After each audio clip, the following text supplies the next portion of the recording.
Hello, students. My name is Kevin O'Neill. I am the department chair for the School of IT and for the Supply Chain Management program here at Ivy Tech. And I have some additional information for you about the data centers that are coming to town. And I know we've blasted a lot at you lately, and I just want to take a few minutes to sort through it, give you some new information, and for anybody who's interested at the end, a little bit of guidance on what to do at networking events. So let me pull up my PowerPoint. I'm going to share my screen first. Uh,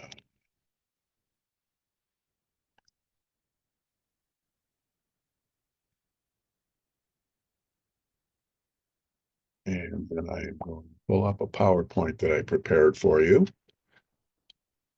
And I am going to start the slideshow from the beginning. So, as you all know, that there are several data centers coming to town, and this means a lot of jobs and a lot of job opportunities for Ivy Tech students. So you're all aware that Amazon is building in St. Joseph County near New Carlisle. You're probably also aware that Microsoft bought 900 acres of farmland in Granger, and they're going to open a data center in the future. And then finally, there is another tech firm that is planning to build in Bristol. Haven't announced the name of it yet, but they did get the zoning done. So all of this is coming quickly at us, and as a result, we think there's going to be a lot of job opportunities for Ivy Tech students. Some of it is in technical support, server installation, customer service, but also supply chain and logistics, inventory management, shipping and receiving, and purchasing and so on, as well as HVAC, electrical. There's just a lot there. So it's important for you to have the latest information on what's happening. As a preparation, the first thing that we did was we have set up some information sessions that will happen on February 20th. One's at noon, the other is at 6. And there is, and we're going to talk a lot about what the data center employers are looking for. And the biggest thing, especially when it comes to Amazon, is leadership skills. So we'll talk about that in the information session, and then we will announce some training that is going to be starting after spring break, and just going to be an opportunity for everybody to brush up on some of these skills and to be prepared to get those jobs. Um, the link right here for those TechSmart events is right here at the bottom. And there's still a little bit of room left, although they're very, very popular. We've had a lot of people enroll for them. So if don't miss out on the opportunity, get to one of those sessions if you can. So in addition to that, though, when we talk about the leadership skills that they want, Amazon actually has a set of leadership skills that's very important to them. And so the preparation, it really revolves around these leadership principles. And as you notice when I clicked on the link, there's a lot there where and these are all short videos, but they explain the leadership principles. And we want you to know these and we want you to be prepared. So we've been covering some of them in some of the classes, and we're going to cover even more of them in the TechSmart, what we're calling the TechSmart Core 16 program afterwards. Um, but in addition to that, and before we can get around to doing the training, Amazon is holding a recruiting event. And they're going to be the first ones to open. They're going to open well ahead of Microsoft and well ahead of the Bristol data center. And a week after the TechSmart information session, they have a recruiting event. And it's out at their data center, which is near New Carlisle. And it's well worth attending. You absolutely should attend. What to expect. Here's all the event details. It's Thursday, February 27th. It's at 5:30 until 7. The location is the Monroe's Crossing area, which is the address is right here in New Carlisle. It is in person. There's no virtual component to it. So you have to attend in person if you're able. And this is a chance for you to really get to know what kinds of jobs are in the data centers, to meet people, and frankly, to make an impression. So if you have a resume, you'll want to take some resumes with you. If you have business cards, I encourage you to take them with you. If you don't have business cards, I'll show you a little later what to do about that. What to expect. They're going to have a whole meet and greet so you can meet some of the data center employees. You can have one-on-one conversations with some of the people about the jobs and the career paths. They will have light refreshments and a cocktail hour. So it's a relaxed environment and you can just talk to people. And that's what networking is about. So I think it's really important that you go. But and here, by the way, is the link to the event. So I'll give you a little bit of a pause so that you can look at that and you can jot that down.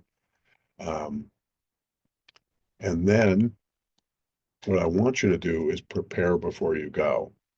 So down here at the bottom in red is the link to the leadership principles.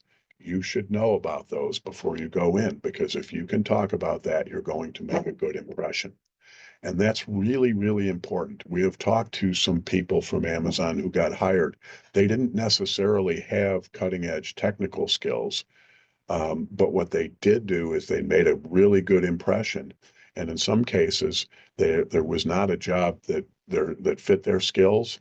And 2 months later, they'd get a call back that said, "You really made a positive impression on us. We want to bring you in. We want to train you in some of the jobs." And those people have gone on to tremendous success. So I think it's really important that you be prepared when you go out there so that you can put your best foot forward.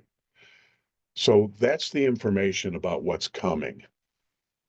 If you have time, stick around for a few minutes, and I'm going to talk to you about what to do at networking events like the Amazon event on February 20th or February 27th. And if you don't, you can come back and watch this later. Here's what it looks like. If you've never been to a networking event before, Chamber of Commerce has them all the time. That's the most common one you'll attend. This is just a chance for you to meet people, to talk to people, to start building some business relationships, some professional relationships. You don't sell, you don't do anything like that. It is just introduce yourself to people, talk, learn about jobs, learn about what you're studying, share information back and forth. So in general, you should attend an event like this wearing business casual clothes. I'll show you more about that in a minute. They will serve hors d'oeuvres. They're not important. It's hard to talk to people and make a good impression when your mouth is full. So I'm not saying avoid the hors d'oeuvres altogether because they might be really, really good, but don't make that your reason for being there. If you are old enough to drink and they're serving cocktails, I suggest that you get a glass of wine and you make it last one glass the whole time that you're there. It is not a good idea to have too much to drink at a networking event. It is a really, really bad idea because people will remember that. So you can walk around with a glass of wine, take a sip once in a while, and have conversation and be participating without necessarily having a lot to drink. You should initiate conversations and you should collect business cards, especially at the Amazon event. If you meet some Amazon people, you want to collect their business cards and then you want to follow up. Now, if you don't have business cards, um, then you can get them really easily. You can go in. I probably should update this slide because I don't think you can get them for $5.43 anymore, but you can buy sheets of business cards, and they're probably no more than about $10 right now. It's just they're perforated, so it's a whole 8.5 by 11 sheet. And you can design your business card right on the website and then print. You put the sheet of cards on the printer and it'll just print them and then you separate them and then you have business cards. You're going to want to put your name, your phone number, your email address. You can jazz it up a little bit, but don't overdo it. Tasteful logos nice. Don't do crazy color schemes or anything like that. It could look something like this. Like, you could put the school on there, and then put that you're a college student and what your major is and what your graduation date is. Put your address, phone number, whatever you think is appropriate. But you might just as well want to put just your name and your email address, and often that's enough.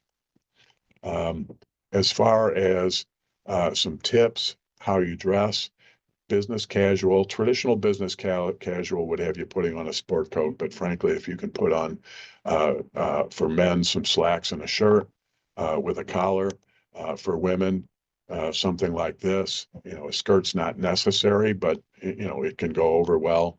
But as you see for the young woman on the left, she looks just fine the way she is. Now, I recognize that not everybody has enough money for a special wardrobe just for business networking. We're college, you're all college students, and you may not have a lot of excess cash for that. If you if you can't do that, just focus on dressing well over dressing up. Be neat, be well groomed. Make sure your shoes are shined, all of those kinds of things, and then you can still be very casual, as you see in these pictures here. You want to start conversations, so you approach some people. And if you're not comfortable starting conversations with strangers, look around the room, find someone who isn't talking to somebody else. Chances are that person's not comfortable starting conversations with strangers either. So you approach you. I walk up, I say, "Hi, my name is Kevin O'Neill. I'm a student at Ivy Tech. I'm, of course, not a student, I'm a professor, but I'm giving you an example for yourselves." You may walk up to somebody and say, "Hi, you're somebody I haven't met yet," and then introduce yourself. Shake hands. Ask about their job. If you're at a networking event like the Chamber of Commerce, tell me about your company. What does your company do? And then what do you do at the company? If you're at the Amazon event and you're meeting somebody from Amazon, say, "What do you do at Amazon? How long have you been there? Tell me what you like about it." Those are the kinds of conversation starters that you can have. In fact, I'm going to tell you about my conversation with a bartender. And the story goes like this. This goes back several years. And I was in Chicago on business in the morning, all morning. And I was going to meet up with my family, who is a bunch of Chicagoans, for dinner later that day. So I had time to kill in the afternoon. And I went into a sports bar to have lunch. It was well after lunchtime, so and there was I think a tennis tournament or something on TV. Nothing that really caught my attention, but the bartender was there too, and we got to talking, and I said, "Tell me a little bit about how you create conversations with people, because bartenders are great at it. They are great at it because their tips depend on how they engage people. So they really get good at it." And she told me two things. One is get people to talk about themselves, and the other is to ask open-ended questions. So people will tell you about themselves. That's why I say, "What's your job at Amazon? What do you like about it? Tell me how long you've been there and what your career progression was like." You get people talking all the time about themselves, but ask open-ended questions. Don't ever ask yes or no questions. That's not good conversation questions. You want to ask questions where people can fill in a lot of blanks for you. And it's a very comfortable conversation. I added one more to her and I said, "Here's one more thing that you didn't say that you should do. And that is look for an opportunity to pay a sincere compliment." This is really important. There's a famous Maya Angelou quote that goes something along the lines of, "Long after people remember what you discussed, they will remember how you made them how you made them feel." So if you find an opportunity to pay a compliment, and a compliment is not about somebody's looks or somebody's attire. That's in a business setting. That's the kind of thing that'll get you marched to the human resources department real quickly. What you're saying is, "I am so impressed by your enthusiasm. That is really cool to see someone who loves the job that much. Um, I am in awe of your expertise. It seems like you really have a lot of knowledge about what you do." Those are the kinds of sincere compliments. But I mean sincere. Sincere is an important part of this. Don't just make something up to make it up. Really mean it. So look for those opportunities. There is a whole art to chit chat. And so some of the kinds of questions you can have is your business picking up lately, or is it about the same? Tell me about your current projects. What are you working on? What kind of person is a good referral for your company if you're at a business event and you're talking to somebody who might be an electrical contractor and you say, what would be a good referral for me if I ever meet anybody who needs services like yours? So those are the kinds of questions that you can ask. And the ultimate flattery is taking an interest in someone. It's not about you. People are interesting, and self-centered is very unattractive. So you don't want to ever get that situation that says, well, enough about me. Let's talk more about my work instead. Now, really, you want to take an interest in other people, and they are genuinely interesting. Some more about conversation. You have to learn to listen. You make eye contact. It's not a staring contest, so you don't have to stare down people, but it is important to make eye contact on a regular basis. Avoid thinking ahead to what you will say next. The expression is listen to understand, not to respond. So if you're worried about what you're going to say next, you're not going to fully hear what the person is saying. So take your time for that. Ask them questions and ask easy questions. Don't put people on the spot and make them feel uncomfortable. Ask questions that you know they can answer.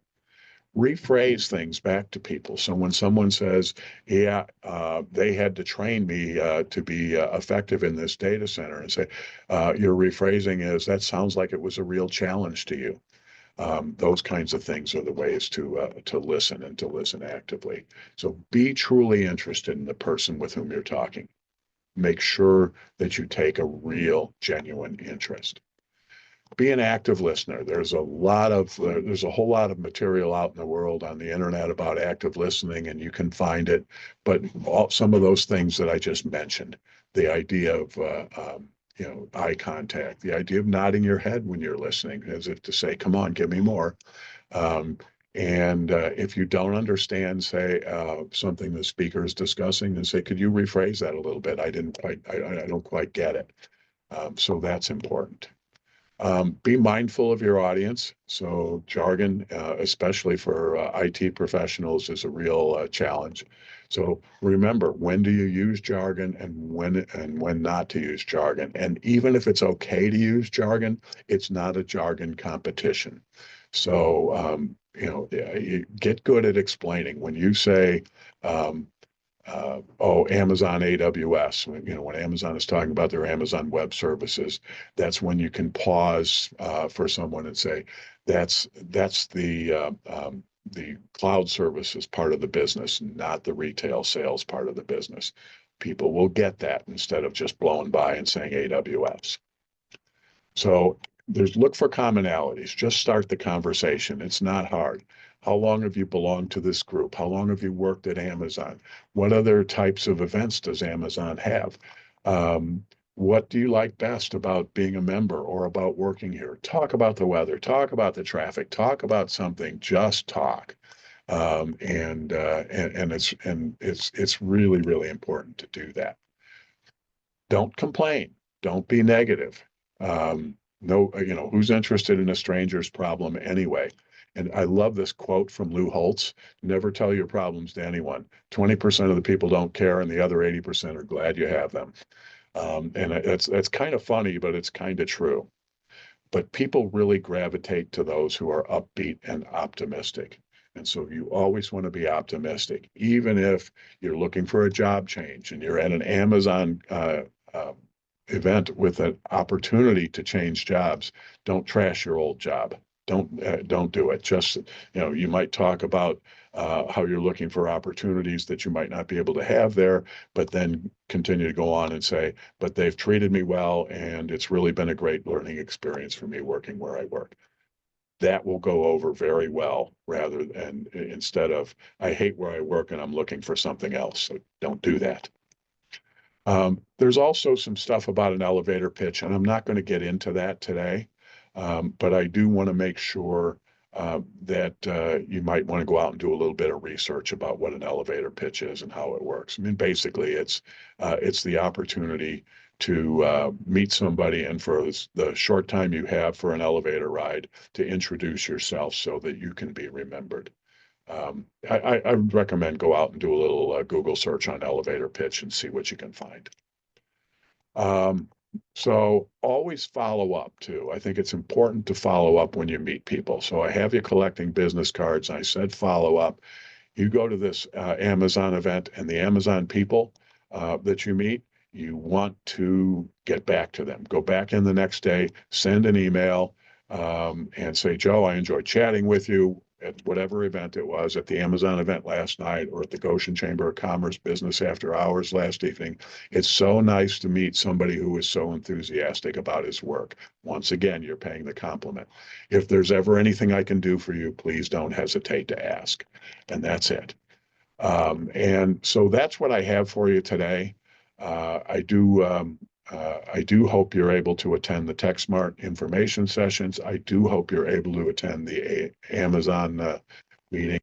And with that, I'll leave you alone. And I appreciate you giving me a few minutes of your time.